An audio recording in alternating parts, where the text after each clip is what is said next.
أعوذ بالله من الشيطان الرجيم. بسم الله الرحمن الرحيم.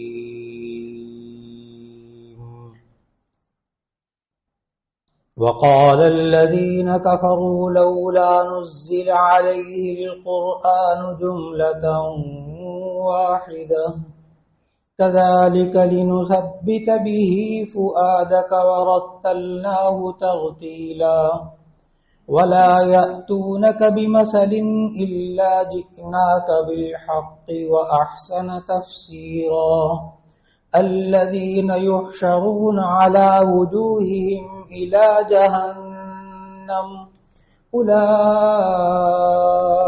شر مكانا وأضل سبيلا صدق اللہ العظیم.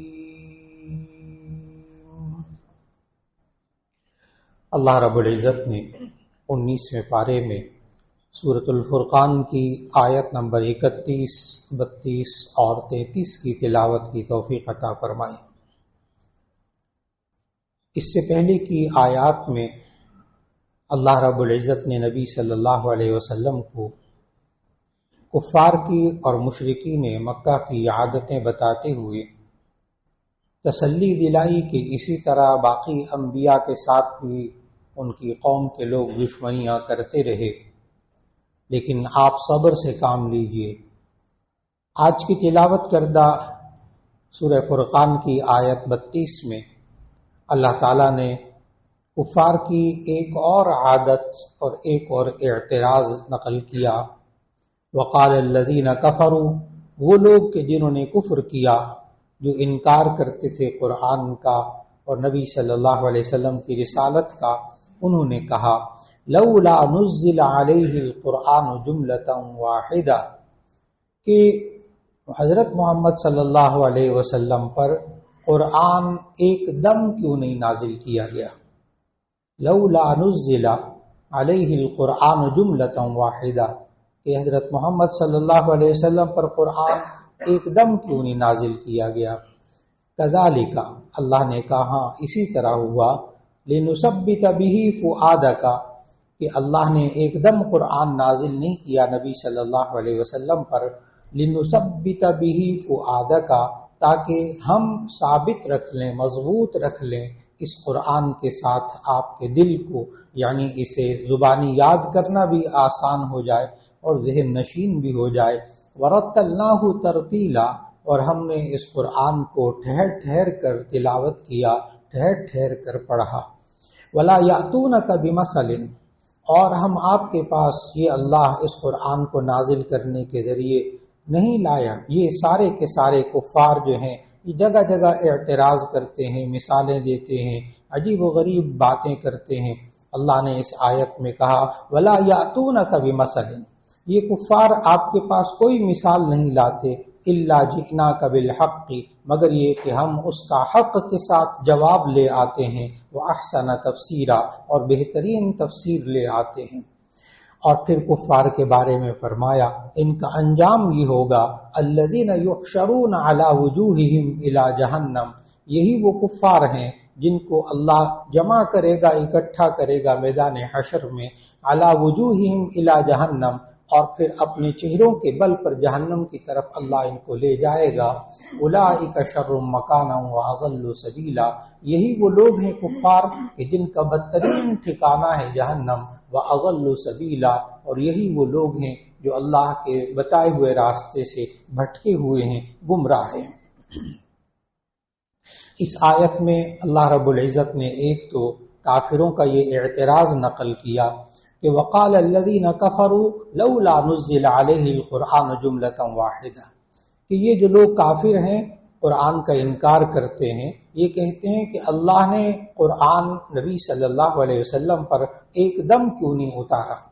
یہ ایک دم اتارنے کا اعتراض اس لیے کرتے تھے کہ خود یہودی بھی جانتے تھے اور نصارہ عیسائی بھی جانتے تھے اور مشرکین مکہ بھی جانتے تھے کہ باقی جو آسمانی کتابیں قرآن سے پہلے تھیں وہ ایک دم اتری تھیں، وہ ایک دم نازل ہوئی تھی. تو قرآن کو بھی چاہیے تھا کہ وہ ایک دم اتارا جاتا. یہ ان کے ذہن میں سوال اس لیے آتا تھا. دوسرا اشکال کی وجہ مفسرین نے لکھی کہ دراصل یہ سوچتے تھے کہ قرآن ایک دم اترتا تو ہم کہتے کہ اللہ کی کتاب ہے. یہ تھوڑا تھوڑا کر کے اترتا رہا. معلوم ہوتا ہے یہ نبی جو ہے نا خود ہی بنا لیتے ہیں کلام، اور جیسی ضرورت ہوتی ہے، جیسی باتیں ہوتی ہیں، وہ آ کے لوگوں کے سامنے بیان کر دیتے ہیں اور کہتے ہیں اللہ نے کہا ہے. تو یہ دو وجہیں تھیں جس کی وجہ سے وہ یہ اعتراض کرتے تھے. اور حقیقت یہ ہے کہ مفسرین نے بعض روایات کی روشنی میں لکھا کہ واقعی تورات، زبور، انجیل یہ پچھلے انبیاء پر یکدم نازل ہوئی تھی، وہ آہستہ آہستہ نازل نہیں ہوئی تھی. جبکہ قرآن جو ہے وہ 23 سال کے عرصے میں آہستہ آہستہ نازل ہوتا رہا. جب 23 سال کو بھی آپ بہت ہی باریک بینی سے تفسیر میں علوم القرآن کی کتابوں میں مطالعہ کرتے ہیں، جہاں باقاعدہ دن گنے گئے ہیں کہ کتنے دن کتنے سال قرآن نازل ہوا، تو وہ 23 سال کو بیان کرتے ہیں. 22 سال 2 مہینے 22 دن، 22 سال 2 مہینے 22 دن قرآن نازل ہوتا رہا، یعنی تقریباً 23 سال. یہ ان کا اعتراض تھا کہ ایک دم کیوں نہیں اترا. اور اگر آپ پورے قرآن مجید میں غور کریں تو ان کفار کا جواب ایک جگہ اور قرآن میں موجود ہے. یہ درست ہے، بعض روایات کے اندر مفسرین نے لکھا کہ اللہ کی شان ہے کہ اللہ نے صحف ابراہیم و موسیٰ، صحف ابراہیم و موسیٰ، ابراہیم اور موسیٰ کے صحیفے کہتے ہیں چھوٹی کتابیں جن میں پورا دین نہیں ہوتا تھا، پورا مذہب نہیں ہوتا تھا، پوری رہنمائی مکمل وقتی طور پر ایک علاقے کے لیے، ایک قوم کے لیے ہوتی تھی. اس کو صحیفہ، چھوٹی کتاب کو قرآن حکیم کے زبان میں صحیفہ کہتے ہیں، صحف ابراہیم. اور جو مکمل کتاب ہوتی تھی اسے قرآن مجید میں کتاب کہا گیا. تو صحف ابراہیم کے بعد روایات میں آتا ہے کہ 500 سال کے بعد حضرت موسیٰ علیہ السلام پر تورات نازل ہوئی.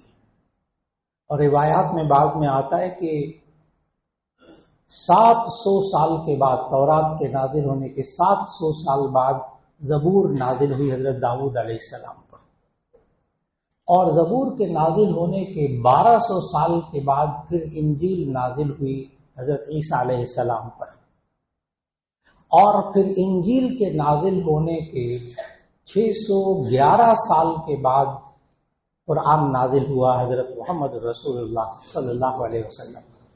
یہ جو انجیل کے بعد قرآن کا نازل ہونا ہے نا، اس کو بھی تھوڑا سا سمجھنا ہے. جو میں نے 611 سال بڑا باندھ کر کہہ دیا، اس کی وجہ آپ کو معلوم ہوگی جب آپ آج فجر کی نماز ابھی مولانا قاری صاحب پڑھا رہے تھے تو اس میں انہوں نے آج سورہ صف کی تلاوت کی 28ویں پارے میں سے، اور سورہ صف کی آیت پڑھ رہے تھے وہ پہلی رکعت میں.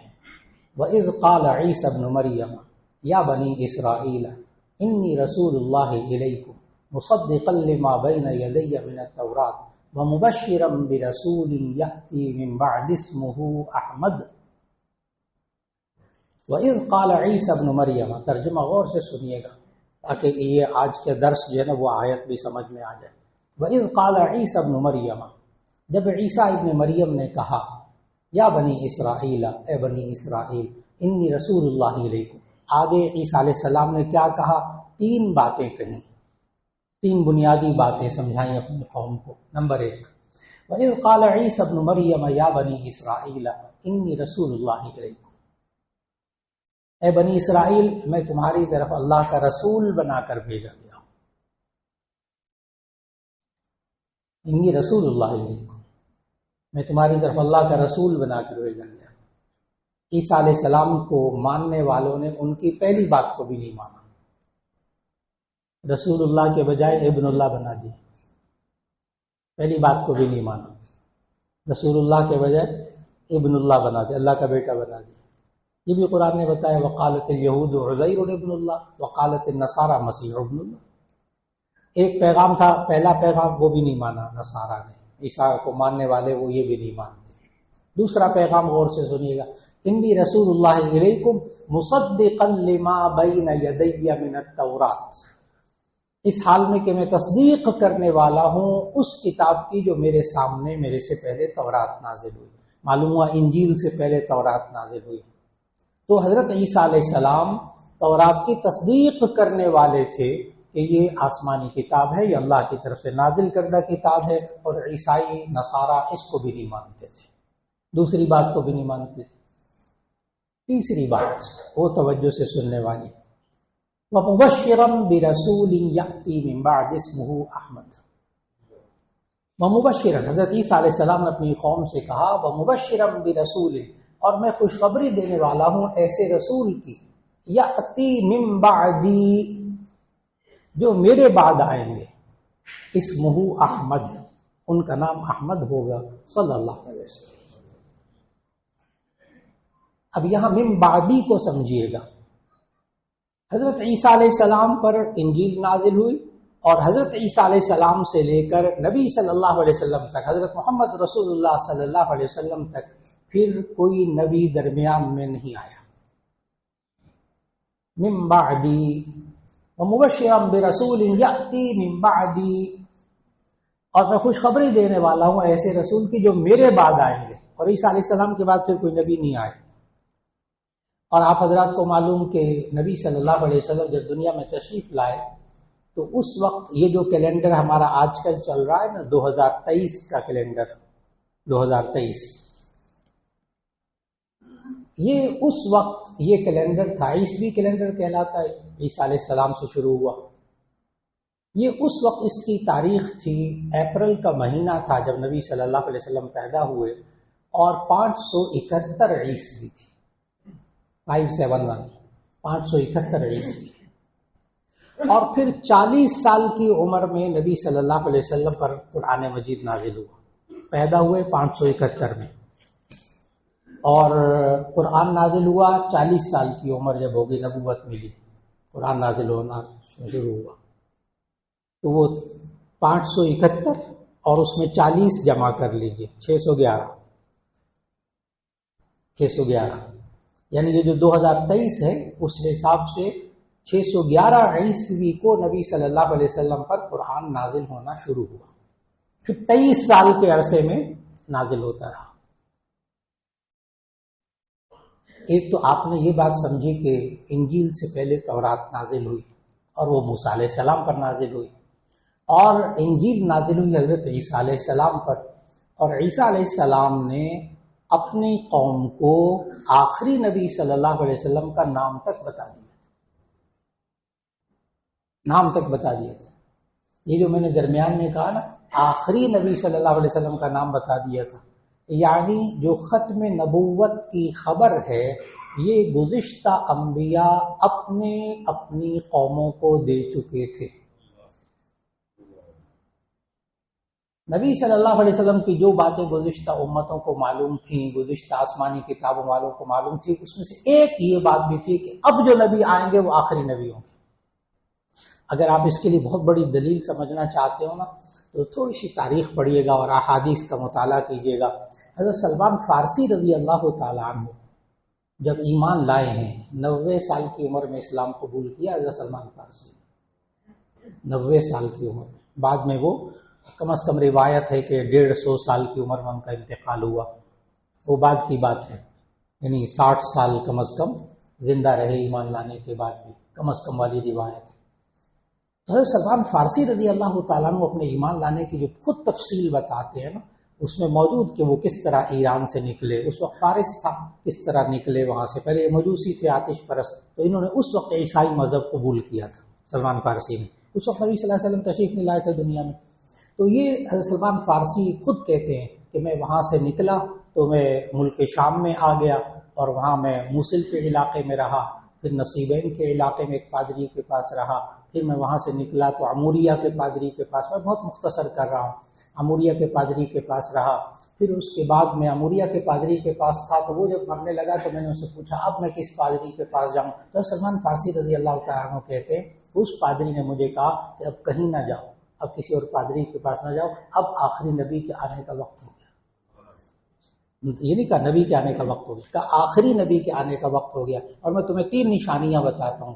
سلمان فارسی کہتے ہیں خود کہ کہتے اس اموریہ کے پادری نے کہا میں آپ کو 3 نشانیاں بتاتا ہوں، آپ یہ پوری تفصیل میں بہت مختصر کر رہا ہوں۔ حضرت سلمان فارسی رضی اللہ تعالیٰ عنہ کہ آپ پورے ایمان لانے کا واقعہ تفصیل سے اردو میں پڑھنا چاہتے ہو نا، تو بہترین جگہ ہے خصائل نبوی، شیخ الحدیث مولانا زکریا صاحب رحمہ اللہ کی کتاب ہے، بہت مستند کتاب، خصائل نبوی شرح شمائل ترمذی، خصائل نبوی شرح شمائل ترمذی اردو میں، اور اس میں یہ سلمان فارسی رضی اللہ تعالیٰ عنہ کا پورا ایمان لانے کا واقعہ تفصیل سے لکھا ہے۔ تو اس نے 3 نشانیاں بتائی تھیں کہ ہمارے کتابوں کے مطابق، ہماری آسمانی کتابوں کے مطابق جو آخری نبی آئیں گے وہ کھجوروں والی پتھریلی زمین میں آئیں گے، اور وہ صدقہ نہیں کھائیں گے، ہدیہ کھائیں گے، اور ان کے دونوں کندھوں کے درمیان مہر نبوت ہوگی۔ 3 علامتیں بتائیں حضرت سلمان فارسی نے، تینوں نشانیاں دیکھ کر نبی صلی اللہ علیہ وسلم نے پھر ایمان قبول کیا تھا۔ جو بات کہنے کی کیا کہ حضرت سلمان فارسی رضی اللہ تعالیٰ عنہ کو اس روایت سے معلوم ہوتا ہے کہ آخری نبی کی تلقین کی ہوئی تھی باقاعدہ، ختم نبوت کے بارے میں عقیدہ پہلے سے موجود تھا۔ اور عجیب بات دیکھیے قرآن مجید کی سورہ صف جو قاری صاحب نے آج پڑھی کہ کیا کہتے ہیں حضرت عیسیٰ علیہ السلام اپنی قوم سے، وَمُبَشِّرًا بِرَسُولٍ يَأْتِي مِن بَعْدِ اسْمُهُ احمد، کہ میں خوشخبری دینے والا ہوں ایسے رسول کی جو میرے بعد آئیں گے اور ان کا نام احمد ہوگا صلی اللہ علیہ وسلم۔ اس آیت کو ذہن میں رکھتے ہوئے نا مشہور تاریخ نگار اور بہت ہی آسمانی کتابوں کے ماہر، گزشتہ آسمانی کتابوں کے بہت ماہر بندہ، اور انہوں نے سیرت کی کتاب لکھی رحمت للعالمین 3 جلدوں میں، رحمت للعالمین، مشہور مورخ قاضی سید سلمان منصور پوری، ان کی کتاب ہے رحمت للعالمین، 3 جلدیں سیرت طیبہ کی۔ گزشتہ آسمانی کتابوں کا نا تقابلی مطالعہ کر کے سیرت لکھی ہے، کمال کر دیا۔ انہوں نے وہاں نبی صلی اللہ علیہ وسلم کی تاریخ پیدائش کے وقت 12 کیلنڈر چل رہے تھے، تو انہوں نے گول دائرہ بنا کر نا 12 کیلنڈر اس وقت کے جو چل رہے تھے ان کے اعتبار سے نبی صلی اللہ علیہ وسلم کی تاریخ پیدائش لکھی۔ میں نے بتایا بہت تحقیق ان کی، وہ پتہ کیا لکھتے ہیں، چیلنج کیا، انہوں نے دعویٰ کیا ہے، اور آج تک اس دعوے کا جواب غیر مسلموں کی طرف سے نہیں آ سکا۔ جو دعویٰ بتانے لگا کہنے لگے اب وہ تاریخ ذہن میں رکھیے گا جو میں نے بتایا کہ نبی صلی اللہ علیہ وسلم تشریف لائے 571 عیسوی کو، 571 عیسوی کو، یعنی یہ جو ہمارا کیلنڈر چل رہا ہے اس حساب سے 571 کیلنڈر تھا اس وقت، یعنی عیسیٰ علیہ السلام کے 571 سال بعد تشریف لائے۔ تو قاضی سید سلمان منصور پوری پتہ کیا کہتے ہیں، ایک طرف قرآن یہ کہتا ہے کہ حضرت عیسیٰ علیہ السلام نے اپنے بعد آنے والے نبی کا نام بتا دیا تھا، قرآن سورہ صف، وَمُبَشِّرًا بِرَسُولٍ يَأْتِي مِن بَعْدِهِ اسْمُهُ احمد، میرے بعد نبی آئیں گے ان کا نام احمد ہوگا۔ قاضی سید سلمان منصور پوری لکھتے ہیں قرآن کہتا ہے کہ احمد نام نبی صلی اللہ علیہ وسلم کا 570 سال پہلے عیسیٰ علیہ السلام نے اپنی قوم کو بتا دیا تھا۔ قاضی سید سلمان منصور پوری نے وہاں چیلنج لکھا ہے بہت بڑا، کہتے ہیں نام احمد آخری نبی کا آؤٹ ہو چکا تھا، لوگوں کو پتہ چل چکا تھا، لیکن 570 سال میں کسی ماں نے اپنے بچے کا نام احمد نہیں رکھا۔ بہت عجیب دعویٰ کیا انہوں نے، کہتے پوری تاریخ نہیں ملتی، پوری ہسٹری نہیں ملتی کہ عیسیٰ علیہ السلام نے اپنی قوم کو احمد نام آخری نبی کا بتا دیا تھا، لیکن 570 سال میں تاریخ میں کوئی بندہ ایسا نہیں ملتا کہ جس کا نام احمد ہو۔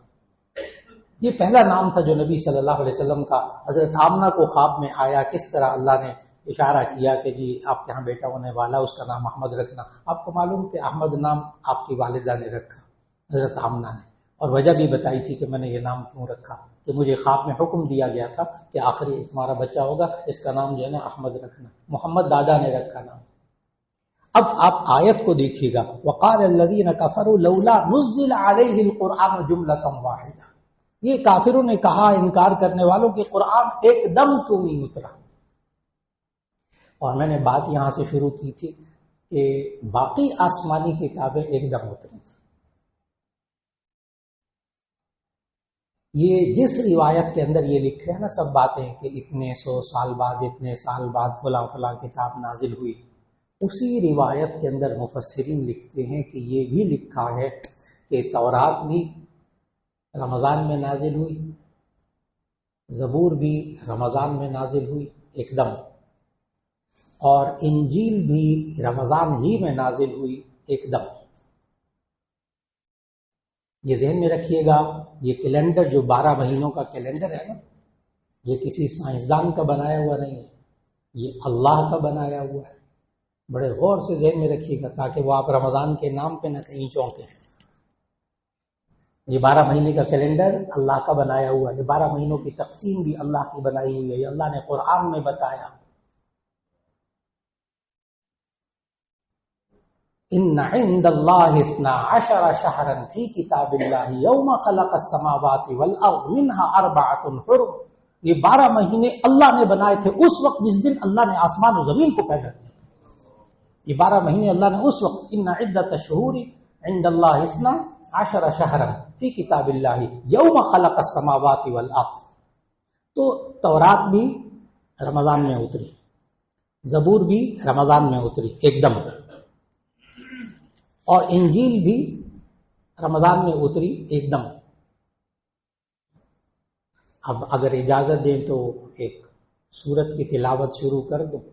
انا انزلناہ فی لیلۃ القدر، بے شک ہم نے اس قرآن کو کب اتارا؟